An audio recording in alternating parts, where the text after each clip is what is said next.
A gente está vendo uma preocupação agora, não só agora, mas olhando para o agora, muito grande com essas mudanças climáticas pela onda de incêndios que ainda estão acometendo várias regiões brasileiras. É só fazer muito calor, não chover e a temperatura baixar muito que a gente sofre mais uma vez. Nós tivemos nessa semana agora, acho que segunda ou terça, de segunda para terça ou terça para quarta, um dia em que eu acordei de madrugada, acordo muito cedo, abri a janela do quarto e eu tinha a sensação de que estava com uma queimada na rua. Parecia que estava na rua. E você tem cabelo, imagina o Clever e eu, que né, temos a gente, não, você ainda deve ter ar-condicionado, mas eu nem tenho. Então, se eu não deixar a janela aberta e colocar uma toalhinha, o travesseiro acorda molhado de suor. Tá insuportável, né? Então, assim, pense que isso pra gente. Imagina para as pessoas com menos condições, Penso. Né, e que em certas regiões sequer pode deixar a janela aberta. Exatamente. E Desculpa. aí, não, o que é isso? Só contribuição. E aí, Felipe, já está tarde para avançar nessas políticas públicas, né? Já era para a gente estar começando a desenvolver essas políticas públicas muito antes. Porque falar de combate às mudanças climáticas é uma tarefa de todos, não só do poder público. Mas se não parte de uma campanha, de uma conscientização, de algo que venha de cima, é difícil que haja uma mudança estrutural de baixo para cima mais rápido. Pelo menos na velocidade que ela deveria ser essa mudança. Sim, eu acho que o Brasil tem um grande desafio nesse sentido, que é pensar uma solução que seja efetiva para um problema que é imediato, que está acontecendo todos os dias e que as pessoas sentem todos os dias, a todos os momentos, quando elas abrem a janela, quando elas andam no ônibus que está super quente, quando elas não têm água em casa, quando elas têm problemas por falta de saneamento, e pensar numa solução que seja boa. Não é só plantar árvore e fazer uma campanha de recicle o seu lixo. Eu acho que a solução precisa ser coordenada com municípios, precisa ser coordenada com os estados e precisa levar em conta a qualidade de vida das pessoas. Porque eu acho que é muito triste a gente ver um ônibus cheio sem pelo menos um ar-condicionado para as pessoas voltarem do trabalho. Regiões em que as pessoas não têm acesso a tela, ar-condicionado, ventilador, não podem dormir também com a janela aberta. E isso vai virar um problema, já está virando um problema de saúde pública. Então, essa solução tem que ser coordenada, ela tem que ser gerencial, e aí eu volto no que o Levi falou, ela tem que ser baseada em dados, em estatística e em ciência. Porque se ela for baseada no que eu acho, nos marcos que eu quero deixar, nós vamos só prolongar o problema e não vamos resolver os problemas que nós estamos sentindo na pele todos os dias. Por aí, Clever? São 3 entidades federadas, o município, o Estado-membro e a União, e o DF também. Questão ambiental é competência comum de prefeito, de governador e de presidente. O Brasil, ele costuma agir na consequência. A gente só preocupa com questão ambiental quando acontece o desastre. Olha o desastre! Mas nós não trabalhamos na prevenção. Aí eu pergunto, a eleição é amanhã. Qual é a plataforma dos prefeitos do Brasil inteiro no sentido de fazer programas que importem ao meio ambiente? Qual é a plataforma que os governadores estão fazendo para uma política ambiental preventiva? E qual é a plataforma da União para isso? Então é preciso que essas 3 entidades federativas deem os braços e façam um PAC, um programa de aceleração ambiental, no que diz respeito à prevenção. Porque novos desastres vão acontecer e nós só trabalhamos para corrigir o desastre que já aconteceu. Nós precisamos ter essa visão, essa antevisão de programar esse tipo de atividade e isso também está na mão dos prefeitos. Aí eu pergunto, o seu candidato a prefeito da sua cidade, aí do seu estado, ele discutiu plataforma ambiental ou ele só criticou o fulano, a ciclana? Então, eu não percebi nesse processo eleitoral municipal prefeitos falando de questões ambientais. A gente só fala de questão ambiental depois que nós somos atingidos. Deve fazer isso. Mas e a prevenção? Né? Sim, que é o mais importante. Vamos agora para o perfil dos eleitores. O Data Senado fez um perfil ideológico sobre o posicionamento dos eleitores no Brasil. Das 21 mil pessoas entrevistadas, 29% se dizem mais à direita, 15% mais à esquerda, 11% mais ao centro. E olha só esse dado que é o mais interessante. A cereja do bolo. 40% responderam que não se enquadram em nenhuma das alternativas. E 6% não sabem ou não quiseram responder. Vou fazer um movimento contrário agora. Vou começar com o Clever, para não falar que eu estou começando só desse lado. Clever, a gente está num ambiente tão polarizado... Você vai começar pela esquerda, então. Depende, quem está vendo é pela direita agora. Obrigada, viu, Rodrigo? Eu estava pensando nisso. A Constituição me proíbe ter posicionamento político. Pois é, eu já me senti acuada, mas o Rodrigo veio e me salvou. Até esqueci. Ah, tá. Sim, dos 40%. A gente está vivendo num ambiente tão polarizado, tão radicalizado, e a gente vê isso nas ruas com os eleitores, a gente vê isso também nas campanhas políticas, nas posturas dos candidatos. E aí a gente pega uma pesquisa como essa e parece que uma coisa não se conecta à outra. Dá para fazer alguma conexão ou não? Realmente não tem explicação para isso. Sabe aquele relógio antigo da sala, que o pêndulo fica indo para um lado e para o outro? Sim. Um lado e para o outro. Essa é a política maniqueísta.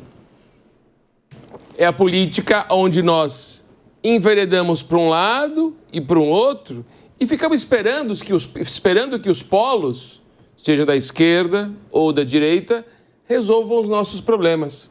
Esse índice de 40% é um índice interessante. A gente precisa largar de andar nas marginais, seja na marginal esquerda ou na marginal direita, e aprender a ir para frente. Para frente. Enquanto a gente ficar se colocando à margem da direita ou da esquerda e esquecer que a prioridade é ir para frente, nós vamos ser refém dos políticos de ocasião. Então existe aqui uma essência do ser humano falando nessa pesquisa. O ser humano está cansado disso. Ele quer uma mudança, mas ele quer uma mudança para o seu bem-estar. É preciso que nós visualizemos uma saída onde o objetivo é o Brasil. E peguemos o que tem de importante em cada polo e vamos em frente. Ou seja, nós estamos cansados de movimentos pendulares do relógio. A gente precisa, é um avanço. Então, eu acho que esse é um índice que reflete a vontade popular de ficar refém de uma política pendular e ficar fiel às questões que resolvem os nossos problemas, às questões que envolvem o Brasil. Além disso, Felipe, você acredita que um fator adicional pode ser o fato de que as soluções postas, ora pela esquerda, ora pela direita, não estão satisfazendo o eleitor e, no fim das contas, ele prefere não se colocar de nenhum lado, porque nenhum lado conseguiu satisfazer as suas necessidades, mais ou menos naquela questão da democracia que você tinha levantado, Levi? Eu acho que tem um ponto anterior que eu acho que eu discordo um pouco do Rodrigo, porque eu acho que a política... Não. Desculpa, do Clever, porque eu acho que a política, por sua natureza, ela precisa ser ideológica. Então, eu acho que dá para ter avanços pela margem esquerda quanto pela margem direita. O problema está quando a gente começou o debate, que a política hoje no Brasil é uma política de espetáculo, é uma política que não debate projeto, que não debate questões fundamentais para a sociedade, não apresenta-se os projetos tanto da esquerda quanto da direita. E aí, entrando na sua pergunta, eu acho que, em relação às soluções práticas das pessoas, a esquerda já foi testada e é testada, a direita já foi testada e é testada, e, de certa forma, a esquerda e a direita, elas estão vacinadas quanto ao debate público. Então, elas debatem sobre políticas públicas, elas debatem sobre projeto, e a população quer saber de solução imediata para o seu problema, para aquilo que ela enfrenta no dia a dia. E aí, isso abre espaço para que venha um outlier, venha alguém fora da política, mas esse dado de 40%, ele me chama a atenção porque ele reflete, de certa maneira, o número de candidaturas que a gente tem ligadas aos partidos do chamado Centrão. Então, eles são os partidos que hoje estão dominando as candidaturas, tanto para a prefeitura quanto para a vereança, e talvez esse dado tenha uma certa correlação, porque a pessoa, quando vai votar para vereador e prefeito, ela vota naquilo que é mais próximo a ela. Então, pode ser no amigo de um tio, num primo, no fulano, no ciclano, ou naquele que, dentro da rede social, se destaca para ela naquilo que ela está buscando, naquilo que ela propõe, né? Levi, time Clever, time Felipe, ou você prefere não tomar nenhuma margem, como diz o Clever, e andar só seguindo adiante? Posso ficar no meio? Então... A lá Kleber, então. Vamos... Não, ficar no meio dos dois. Ah, entendi. Ficar no meio dos dois. É do Centrão. No Centrão. Centrão. Pô, eu acho que o Centrão, O Felipe traz um ponto importante, mas eu acho que o Centrão também ele pode ser visto como um eixo de equilíbrio. Se nós olharmos no nosso passado recente, em que houve um estresse institucional e um esgarçamento das instituições no Brasil, de certa forma, muitos retrocessos foram impedidos em razão da atuação do Centrão. Então, acho que é um ponto que eu queria colocar aqui. E a gente tem que destacar isso, por mais fisiológico que ele seja, por mais problemas que ele traga na sua atuação, ou por mais desconectados de narrativas políticas que nós reconhecemos por sermos de um campo especializado. De qualquer forma, eu acho que esses 40% exprimem um discurso antissistema, uma percepção antissistema. Isso, para mim, é o grande problema da democracia, o grande perigo que a democracia corre é no momento que as pessoas falam, bom, tanto faz uma má democracia ou uma boa ditadura, eu quero que o meu problema seja resolvido. E aí acho que é o momento que a democracia começa a morrer. Tem um instituto de pesquisa, Lívia, o Latino Barômetro, do Chile, que faz uma pesquisa periódica sobre a percepção democrática das sociedades latino-americanas. A gente já teve pior, mas a gente está muito longe de ter um nível saudável de percepção democrática, em que as pessoas olham para a democracia, entendem, como o Rodrigo disse, que ela é uma arena que define regras para que posições disputem e que possa dar o passo seguinte de falar, bom, seja de esquerda, seja de direita, existem formas de resolver problemas com base em dados, com base em evidências. A gente está ainda na corda bamba de muitas pessoas, um percentual ainda superior a 20%, quase 30% das pessoas preferindo o que na cabeça delas é uma boa ditadura do que a má democracia que elas têm, que não resolve o corre delas, que não resolve o problema delas. Rodrigo, deixei você para o final não à toa, tá? Cientista político. Mas deixa eu passar o viés. Por favor. Queria que você iniciasse pelo menos a análise. Você concorda com essa análise de que esses 40% são de pessoas que estão ligadas a essa questão de antissistema, de quererem sair dessa questão dos sistemas consolidados, ou uma falta de consciência política? Então, vamos lá. Os dados não me permitem afirmar que são antissistemas. Por quê? Por que eu quero trazer isso? Pode ser que sejam, mas quando você for pegar o espectro político, vamos pensar numa régua. Você tem extrema esquerda, esquerda, centro-esquerda, centro, centro-direita, direita e extrema-direita. Para simplificar, uma simplificação que já não é tão simples, qual a percepção que essas pessoas têm do que é ser esquerda e direita? A esquerda, para elas, está identificado com um político especificamente, a direita com outro político? Porque se a gente for analisar, e aqui nós estamos falando entre pessoas que estudam, são especialistas, uma audiência que está aqui assistindo porque está interessada nisso, mas nós estamos falando da maioria das pessoas que tem uma percepção do que é ideologia política, do que é o comportamento ideológico, porque a gente sabe que sequer os próprios políticos têm. Então pode ser sim, Levi, que essas pessoas têm um comportamento antissistema. Ou se não seja não seria um comportamento antissistema, mas um comportamento pelo menos de descrença na política e nos políticos. Mas eu tendo a crer que aí a gente precisaria de uma pesquisa qualitativa para isso, uma pesquisa quali, para entender assim, o que você entende ser esquerda, o que você entende ser direita, o que você entende ser de centro. A esquerda é o Estado presente me suprindo das necessidades. A direita é a valorização da meritocracia do mercado. O centro seria a conjugação do desenvolvimento econômico, mas também com presença do Estado tentando minorar ou resolver alguns dos problemas sociais que são tradicionais no Brasil, que são estruturais. Então aí a gente teria um pouco mais essa percepção. Existe até pesquisas que partem desses dados e aí vão para qualitativamente tentar entender como as pessoas se colocam.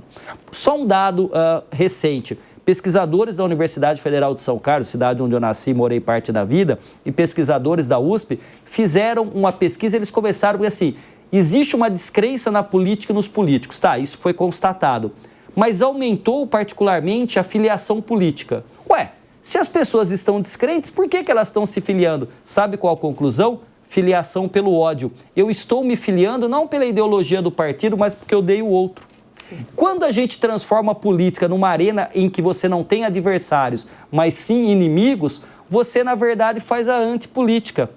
E eu acho que as pessoas têm tido dificuldade de se localizar nesse mundo que está complexo, nessa transformação social, nesta economia do empreendedor que você colocou lá no primeiro bloco, né? Desse microempreendedor. Então, eu acho que é mais uma questão de entender qual é a posição que ele assume e o que significa ser direita, esquerda ou centro. Perfeito. Minutinho final, né, Bia? Minutinho final do programa.